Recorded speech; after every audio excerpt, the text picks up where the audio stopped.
March 24th, actually tomorrow, 5 Yeah. years ago. Um, COVID ended our season when I was playing junior college baseball at Grayson. I was a left-handed pitcher, had pretty good stuff. I was committed to Mizzou. I was in the back of Camaro when we were moving our stuff out, and we were out to go get some breakfast in between, just kind of loading stuff up and packing up our final things. Um, I'm on the right side, back right of a Camaro, on the passenger side near the gas tank, almost. And we were yielding in a median almost, like where you can do a U-turn or continue to go straight on like on a two-way highway. And the driver didn't yield correctly, and we got T-boned by a Mustang.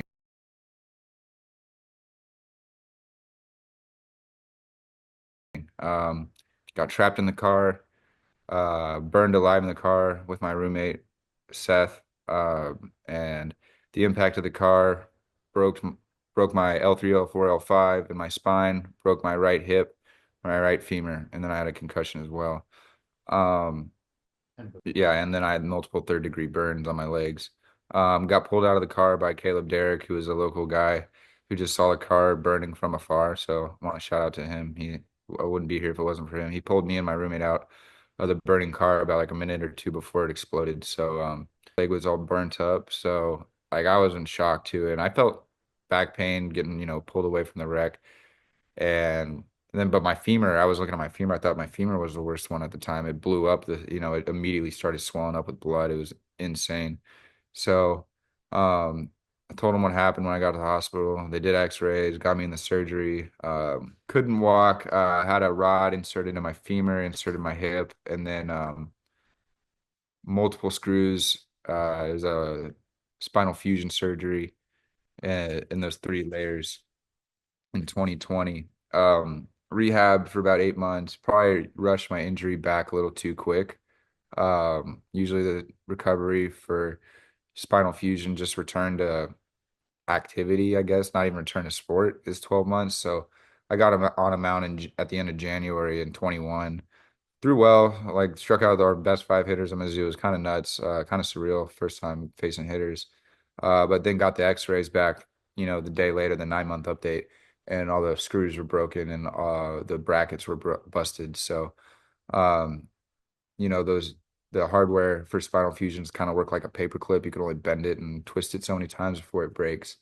So another 4 month recovery from that. Had the surgery in March, put me out till August, and then I pitched the fall at Mizzou, and it just wasn't kind of took me out. I was underweight, couldn't deadlift, squat. I was just behind the ball physically. I mean, I got it up to 90, 91 again at the end of fall, but it was just the bending, the PFP, the travel. It wasn't even the throwing more so. It was the kind of secondary aspects of playing, and the lifestyle of it was kind of at that time I needed to just go figure out my back. And that's where I've been up until square one, is kind of been in the nether of what to do with my back, because I did the PT route.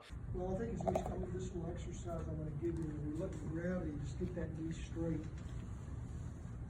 To help with that. Yeah, he's pretty good. Not gonna walk good.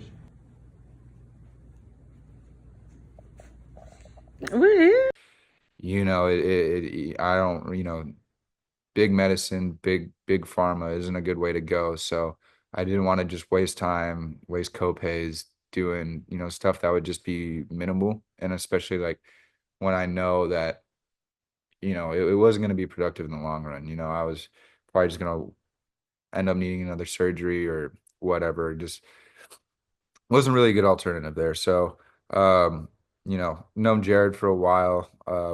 He came out over a year and a half ago at Ranger to do some table work on our guys before square one. Built a great relationship with him. And, he really explained to me the process and the lens that square one kind of works through, and the binary pass fail kind of concept that square one tests through. And it made a lot of sense to me.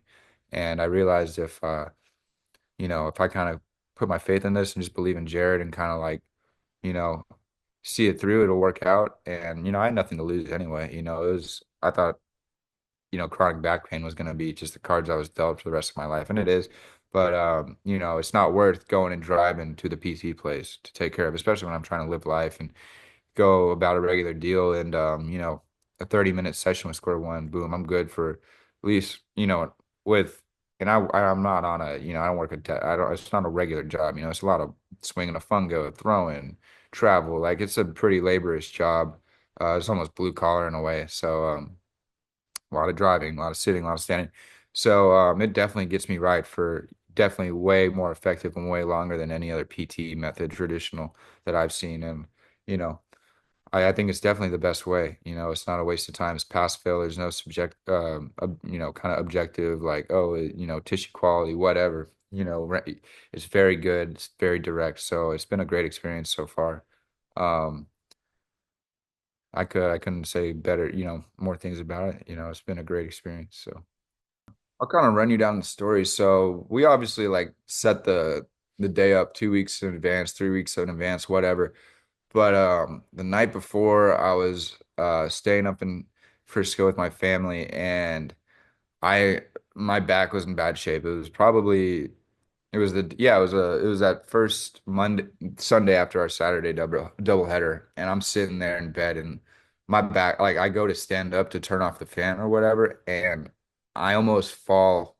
My back pulls, my left side of my back pulls, and I almost fall, and I have to catch myself on the bed and like on the almost on the nightstand. And I'm like, it was brutal. The worst pain I've felt on my back. Like I haven't pulled it. I've dealt with chronic pain, but I haven't pulled it. Like I haven't pulled it. I pulled it. And shit, I texted Jared as soon as I got back in the bed at like 3. I'm like, dude, thank God you guys are coming like tomorrow morning. Like I cannot get in there soon enough. And Ubered back that morning, like probably like an hour after I texted him. Get to the training table at 8, 8:30, whatever it was. And I remember I walked in there probably hunched over, like I was easily, speak this back for reference, like I was like this because I pulled it like I couldn't move. Go where you can right now, and then describe how it's feeling. It's achy. I can't. It's frozen. If I try to go, it starts to hurt. I guess it's fun.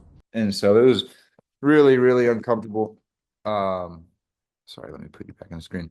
Really brutal. Worst it's ever been. And then Jared and Zach did about 200 layers, 250 layers of testing and clearing. We were probably in that training table for about an hour and a half, at least, hour 45. And man, I just kept on getting more and more ranges of motion.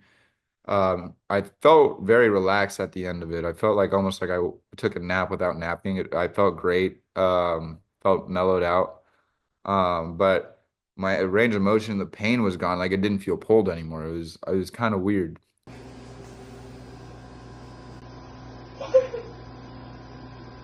You can like almost touch your toes, dude. 2 spine surgeries, hip surgery, femur surgery.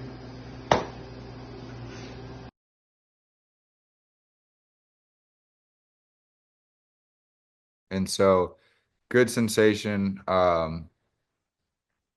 Felt better, and I found more ranges of motion that I need to add strength on, and that's where I need to improve it upon personally. That's kind of like the give and pull, if like you're gonna get new ranges of motion, you need to go strengthen them.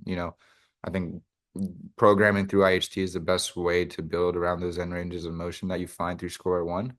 So that's why I think I've been getting really good results, and then kind of through, work, kind of, and obviously like the 6 surgeries and the, extensive damage done to my body from the car wreck, you know, that's kind of where I'm falling, short on my end. But definitely like if I was an athlete just training, like I would feel great, even with these injuries, So the more sessions I do, if I can just be a little bit better, a little more self-accountable, and doing the isometric series that you sent, I need to hammer that.